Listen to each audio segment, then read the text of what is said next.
भगवान श्री राम केवल त्रेता युग के मर्यादा पुरुषोत्तम नहीं थे, बल्कि उनकी कृपा और चेतना शाश्वत है, जो युगों युगों तक अपने भक्तों की रक्षा करती है। उनके जीवन की अनेक घटनाएं तो हम सबको ज्ञात हैं, लेकिन कुछ ऐसी कथाएं भी हैं जो कम जानी जाती हैं। फिर भी वे भगवान राम की दिव्यता और जीवंत उपस्थिति का प्रमाण देती हैं।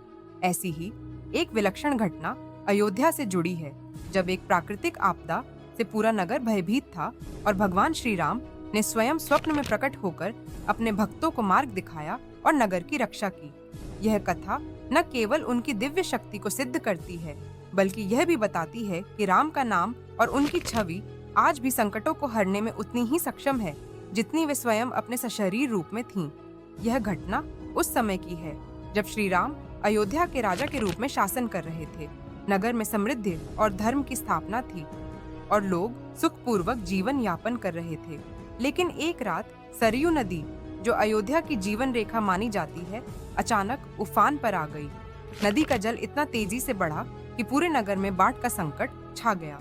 लोगों में भय व्याप्त हो गया कि यदि नदी इसी प्रकार बढ़ती रही तो संपूर्ण अयोध्या जलमग्न हो जाएगी। चारों ओर अफरा तफरी का माहौल था और नगरवासियों के चेहरों पर चिंता स्पष्ट थी। उस रात अयोध्या के मुख्य पुजारी, जो भगवान राम के परम भक्त थे, अत्यंत चिंतित मन से सोए। वे भगवान से लगातार प्रार्थना कर रहे थे कि नगर की रक्षा हो और प्रजा सुरक्षित रहे। उसी रात उन्हें एक अद्भुत स्वप्न आया। स्वप्न में भगवान श्री राम स्वयं प्रकट हुए। उनके मुख पर तेज, नेत्रों में करुणा और स्वर में एक दिव्य धैर्य था। उन्होंने पुजारी से कहा, डरो मत, यह संकट मेरा नाम लेने से समाप्त हो जाएगा। चारों दिशाओं में मेरे धनुष का चित्र बनवाओ और नगरवासियों से मेरा नाम जपने को कहो। जैसे ही रामधुन गूंजेगी, जल शांत हो जाएगा। सुबह होते ही पुजारी ने यह दिव्य स्वप्न नगर के प्रशासन और स्वयं राजा श्री राम को बताया। स्वप्न की गंभीरता को समझते हुए तुरंत आदेश जारी किए गए। नगर के चारों कोनों पर भगवान राम की प्रतिमा और उनके धनुष का चित्र अंकित किया गया। साथ ही पूरे अयोध्या में एक साथ संकीर्तन का आयोजन किया गया। छोटे बड़े, धनी निर्धन, बाल वृद्ध, सभी नगरवासी एकत्र होकर श्री राम का नाम जपने लगे। चारों ओर राम नाम सत्य है और श्री राम जय राम की ध्वनि गूंजने लगी। यह भक्तिभाव और सामूहिक श्रद्धा का ऐसा दृश्य था जैसा पहले कभी नहीं देखा गया था। पूरे अयोध्या में एक ही भाव व्याप्त था, राम में आस्था। जैसे ही संकीर्तन आरंभ हुआ, सरयू नदी का जल, जो अब तक अपनी सीमा लांघ चुका था, धीरे धीरे शांत होने लगा।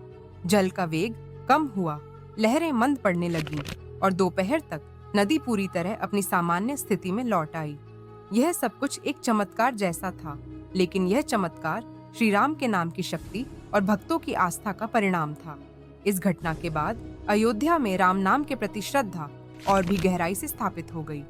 लोग यह समझ गए कि भगवान राम केवल अतीत के एक महान राजा नहीं थे, बल्कि वे आज भी जीवित हैं, अपने नाम, अपने तेज और अपने आशीर्वाद के रूप में।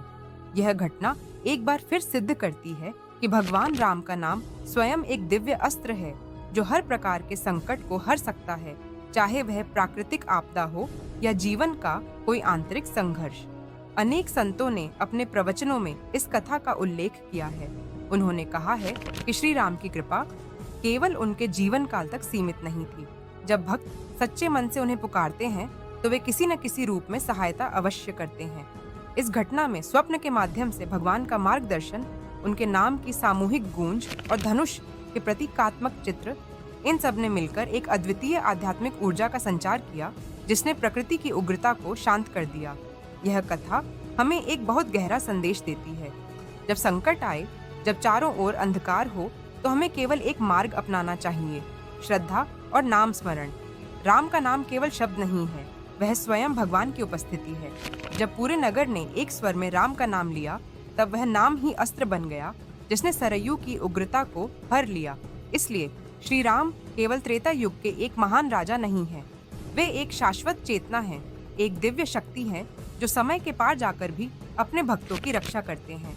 यह कथा भले ही इतिहास के पन्नों में कहीं छुपी हो, लेकिन यह हमें यह सिखाती है कि संकट चाहे जितना बड़ा हो, राम नाम सबसे बड़ा समाधान है। उनका स्मरण, उनकी भक्ति और उनका तेज आज भी संसार में जीवित है और भक्तों के लिए संजीवनी के समान है।